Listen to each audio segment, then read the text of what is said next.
All right, Ooh, let me unmute it. All right, everyone. Thanks for jumping on. Ben, first midweek MLS game of the season. Preparation's gone in the past couple of days, and quick turnaround here against Minnesota. It's fine. We're quickly getting used to the kind of game every few days rhythm. We're already into it with the Open Cup match a week ago. So nothing's changed. It's a lot of work for staff, and it's a lot of work for the players to recover mentally, physically. But it's nice to have another game after a disappointing result against Seattle. Thanks for that. Dustin, go ahead. Hey, Ben. Hey. Circling back to last game, did you guys ever hear an explanation on Finney's red? Is that something that you're going to appeal? Yeah, we appealed it, and we lost the appeal, but we just got that back before training. What can you say? I disagree. I disagree with their interpretation of the law. I think it's an instance where the referee got pregnant in a moment and then he kind of had to uphold it. But in the soccer, I think the greater good of the game. I mean, I think both teams and everyone would agree it's not a red card. And I think that's the difficulty with some of the language and the interpretations of these rules. And I wouldn't be screaming if that happened against Seattle. I wouldn't be screaming for a red card. I'd be like, and I think they just sometimes get so caught up in the language they forget about the nuance of the game and just have a perspective of I'm not gonna screw this game up, and rather than put their imprint on the game sometimes because of the letter of the law, and that's the disappointing thing. But it's over, and now we have a game to prepare for against Minnesota. It's a very, very good team. They're scoring a lot of goals. They're disciplined, and they've really found a nice groove here in the season. So it's another good team, LAFC and Seattle and Minnesota. We're playing teams that are hot and in good form. So it's a good challenge for us right now in this moment. And like most teams, will be tested depth-wise over the course of the next couple weeks, and certainly this game, and as we head into Dallas and the rest of May. And speaking about the depth a little bit, with Eric's injury and Finney now out, do you feel like Felipe, Pablo are up to speed? Do you think they're ready? And as you kind of look at what the backline might look like tomorrow? Well, Franco's suspended as well. I'm assuming you guys know that. So do the numbers, do the math. We're low. We have low numbers, but again, it's not an excuse. It's just what it is, and we'll go out. We think we have some. We mentioned some of the backs there, and I think they're incorporating into the first team as quickly as possible. And the good news about May is we're gonna find out a lot about a lot of guys, and this will be another example of that. Thanks, Ben. Diego, go ahead. Morning, Ben. So one of the players that made their debut for the club against Seattle was Toyosi. Can you just talk a little bit about how his speed and how he was able to, how his game was against Seattle, and then how do you see him fitting for May games and integrating into the team? I think he had some good moments and some moments where he looked like he just got here and he's not fully up to speed on what we're asking our forwards to do. Normal stuff for a guy that is trained 1 week and spent the whole week in Toronto trying to get his green card, and he got back Friday night before the Saturday game. So each day he's going to get better, he's going to get fitter, he's going to get more clear on what we ask of him.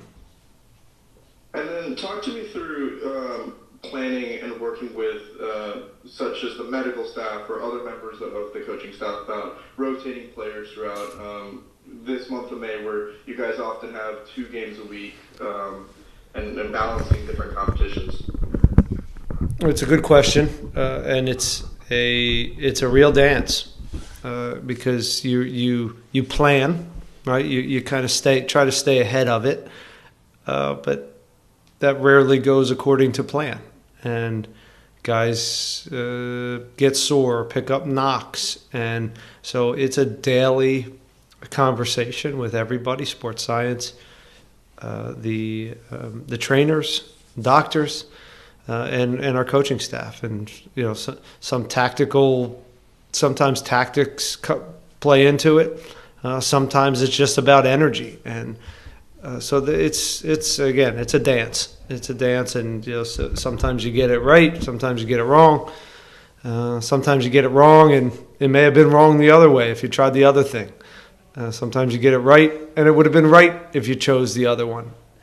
It's difficult, and but if you do it right, and you have some level of success, it's a great thing. I always say it that a lot of players feel engaged in it in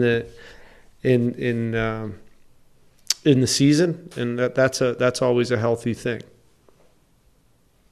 Thanks, Ben. Mm-hmm. Jesus, go ahead. Hey, Ben. Femi has been having a good season so far. He was finally he finally scored a goal to complement the good season he's having. Then he gets that unfortunate red card. What kind of words did you share with him, to kind of based on that performance? Obviously, you don't agree with the red card, and as many in MLS do as well. But what kind of words did you share with them after the game? Probably not the words I should have. I was pissed at him because, and I say this he can handle it. He seems to be a kid that can handle, being pushed, and he's had an okay season. Let's that he's for a guy that's come in and been kind of thrust into this position. I think he's had some good games, and he has some learning games. And this is a game where, again, we're asking him to be more physical in these moments and not put himself in danger to be in that handball situation, because he's stronger and he's being he's the one engaging on the defenders. So there's these little things that he has to continue to learn. And the strikers at D2 or in college, they don't have some of the attributes, and they're not as cagey. So some of these moments put him in bad situations. Overall, he's done great. You're right. But it's now about taking the lessons that you learn within those games and not repeating those. And that's how a young player grows. It's the same as Brooklyn. Right? It'll be the same as Felipe Andrade. So that's a process. Unfortunately, within that, and young players sometimes, those when you play young players in the back and central midfields and in positions that if those moments happen, they can create goals for the opponent or red cards and things like this. So it's a lot to ask, and overall he's done pretty well. And I said it after the game. I believe in him. I believe that he's a MLS center back.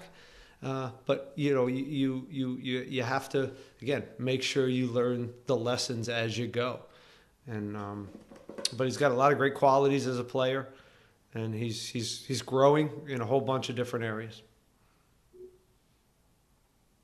You were kind of touching up on my second question. How difficult is it to balance giving young players playing time, especially in the early part of the season, where perhaps they make these mistakes, but they're going to remember those mistakes in the later part of the season and in their future career. But how tough is that balance, playing young players, knowing that you have to play them, versus knowing that you may have to live with some of the mistakes they make? It's not easy.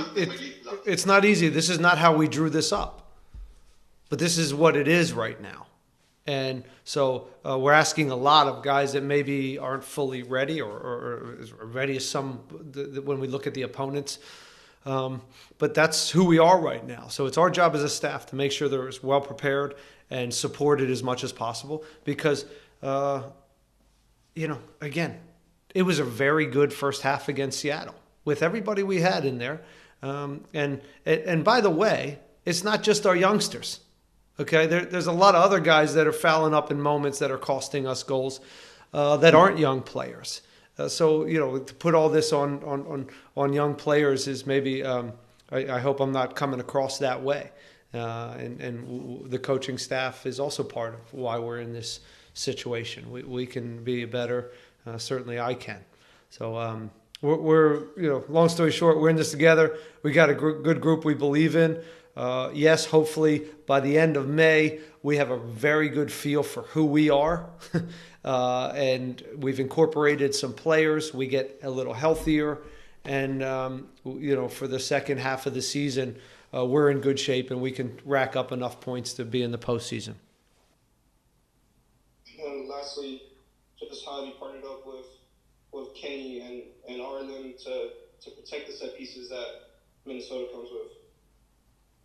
That's a good question, Jorge.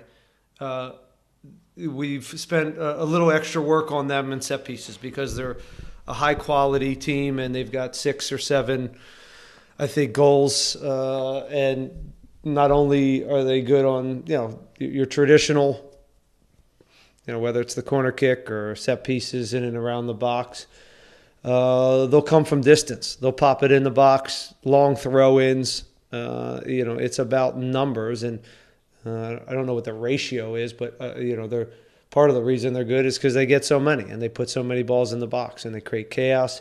It's the first, but a lot of times with set pieces, it's the second and third phases that really need to be taken care of. Kenny's done a really good job so far with that stuff, and we've you've identified it. It's something we need to take care of if we're going to be able to get the points. Hey, Coach. Best of luck tomorrow. Thanks. Herman, go ahead. Hey, Ben. Speaking of that, just an update on Dwayne Holmes. How's he doing? Is he available for this match? He's available. He's trained all week. This is his first week of training, so it's I don't know if I anticipate him, maybe. We'll see. But he's had a full week of training, and he'll probably make the bench. But if I'm honest, he's making the bench more for because we just don't have enough guys, and he's the last healthy body. Yes, sir. And then you touched on it. I was going to ask post-game, yes, the red card ruined the entire game, but looking at the goals conceded, you had men in position to defend, the counters. What did y'all discover when looking at the tape of Saturday's game earlier this week? Yeah, that was again the message after the game. Then, yeah, you kind of got screwed with the ref, but our reaction to be difficult to play against down a man was not good enough. Not good enough. The goals were very, very soft. Other than that, the half was pretty good. We had the push and right. we created some chances. But it doesn't matter. Game's over.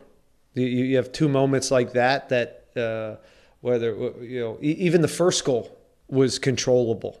All 3 were defensive. Just as you said, the numbers were there. The structure was fine, and then it's about individuals making sure that they make certain plays, and we go over that and we discuss it in real time. It's always harder, but yeah, we've identified, and that was the film session Monday, and trying to make sure these guys are very, very clear, a little bit more clear than I guess we have been on what we do when we do have the right structures. But it's pretty routine plays. Could have dealt with all 3 of those, including the first one in the deflection.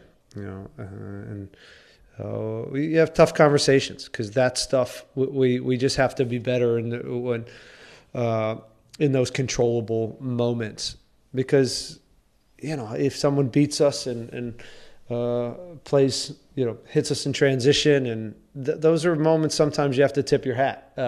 But when we're in our block, we pride ourselves in being tough to break down and resilient, and we just weren't. I don't care if you're down a man.